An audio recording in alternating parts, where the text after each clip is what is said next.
This video I'll prepare basically, I've had a minor run out onto the nearby Cotswolds after I went to see my mother in her care home. I got diverted on the way home. Thought I'd do a bit of exercise out here. So I hope you like what you see, and maybe you'll come here and visit sometime.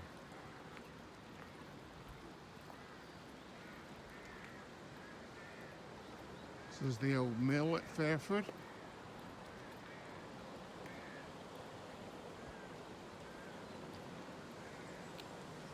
The River Colne that flows into the River Thames comes through here.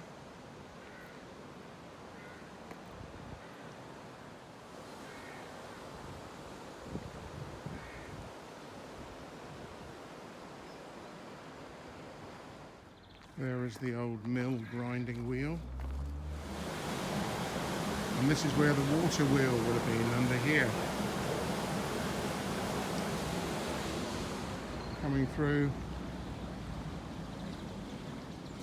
rejoining the river here.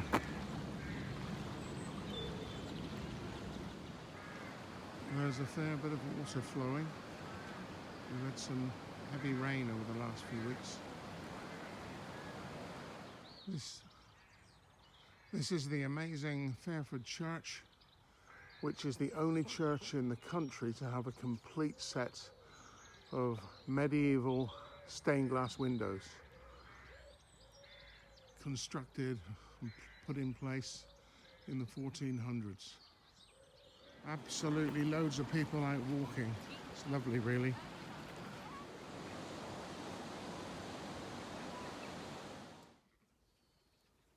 This year's crop of baby lambs getting ready for Easter, and mint sauce. Yum, yum, yum. Oh, I love them. I love them.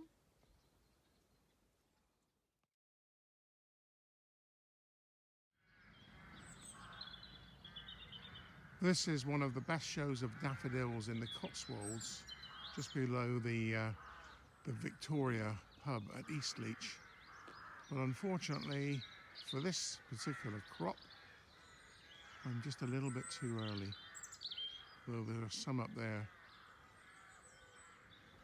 On the other hand, these look beautiful, as well as the little ones, which name escapes my memory. Still in Eastleach, still a bit too early for this lot to come up. I may come out here next weekend. I see a few. This weeping willow, as always, coincides with the daffodils as well.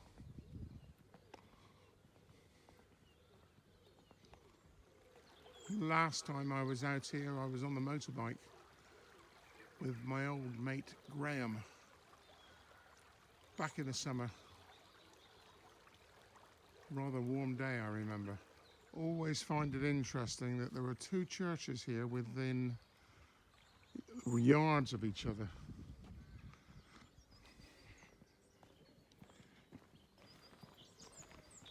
The other one's just over here.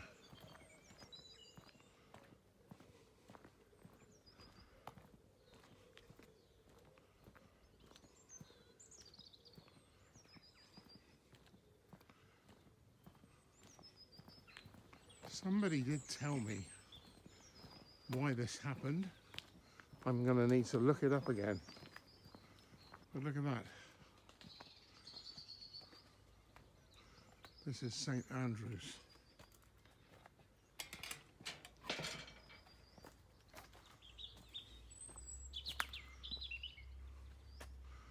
Not such a grand church as the one across the little river. And I reckon it's probably got something to do with that. Maybe the workers came here and the toffs went to the other one. But it's a gorgeous village, this. If you can call it. Yeah, I guess it is a village. It would have been anyway. There were no stores here now. But beautiful place.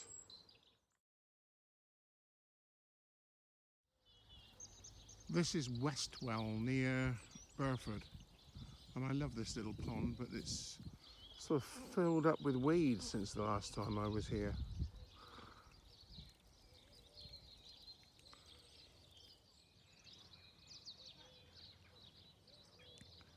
Very picturesque though, except for the cars, including mine.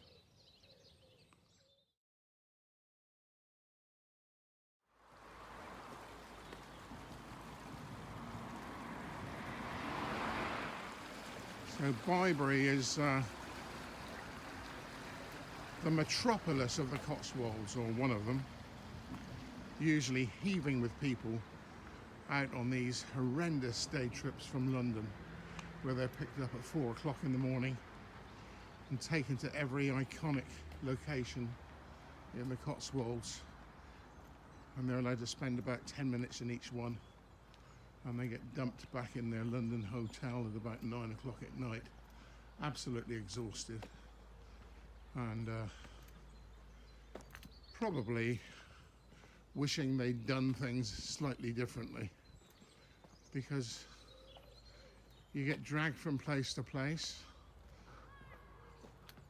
The tour guide is paid to take you into certain mediocre places to eat, and you get about 10 minutes to actually eat when you get there. This row of cottages is the earliest purpose-built row of weavers' cottages in the Cotswolds, and basically the weaving all used to be done upstairs in the loft, and the people lived downstairs.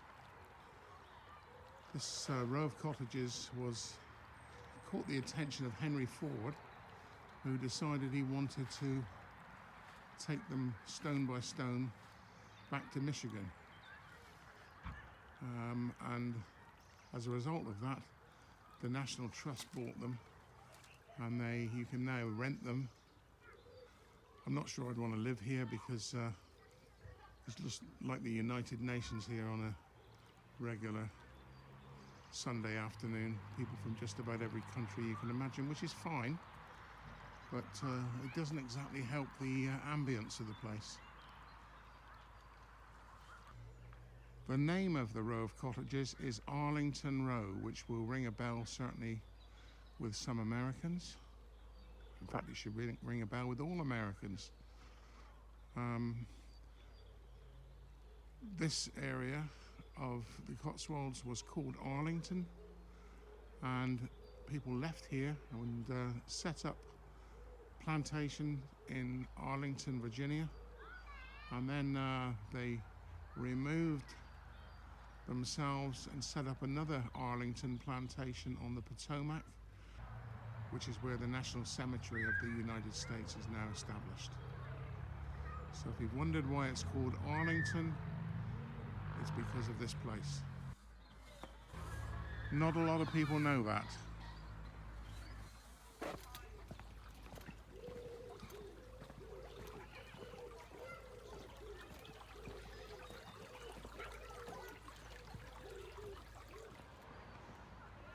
Right ahead of us is a favourite stopping place of mine, because it's where Liz has her ice cream van.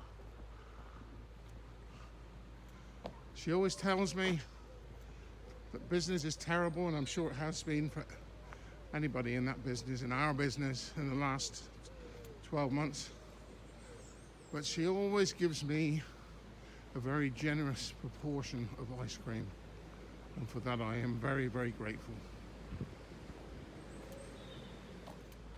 Normally you wouldn't be able to move here for tour buses crammed with people, but just a couple of cars in the car park. This is the Bibury Trout Farm, and people go in there to catch their own trout,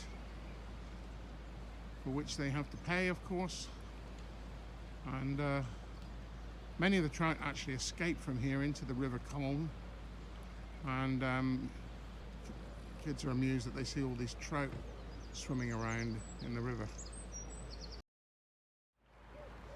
This is a very famous view. It's the Swan Hotel at Bibury. All quiet, will be closed for business at the moment, but hopefully open for business again in the summer. The place looks very different with no leaves on the trees. Smoke coming out of some of those chimneys down there, I don't know if you can see it.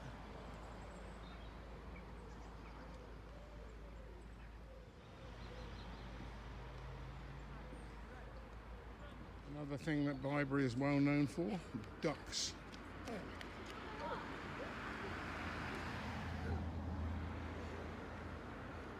Just about sunset.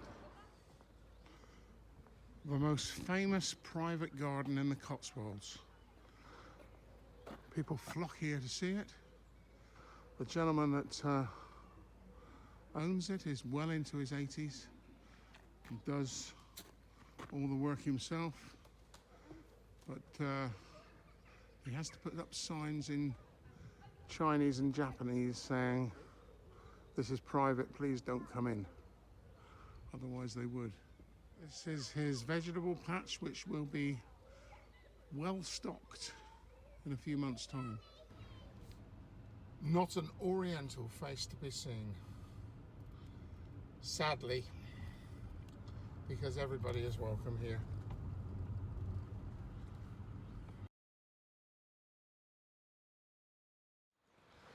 Finally, we're in Ablington. Pretty little hamlet.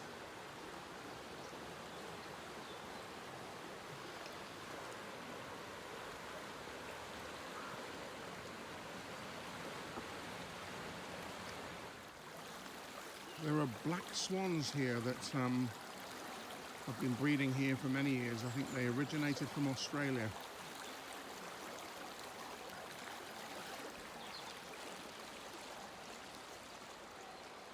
Another beautiful place to live. So the sun's gone down. I think it's time for me to go home. Hope you've enjoyed this video.